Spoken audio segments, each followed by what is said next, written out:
सोने ढाकनिया में राम हरदी हरदी चढ़ावे श्री राम जी।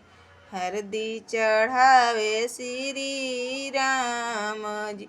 पहला हरदिया हो ब्राह्मण चढ़ावल तब सकल परिवार जी। तब सकल परिवार जी। सोने ढाकनिया में राम हरदिया हरदी चढ़ावे श्री राम जी। हरदी चढ़ावे श्री राम जी।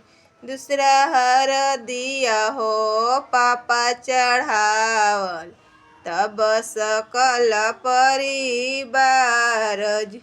तब सकल परिवार जी।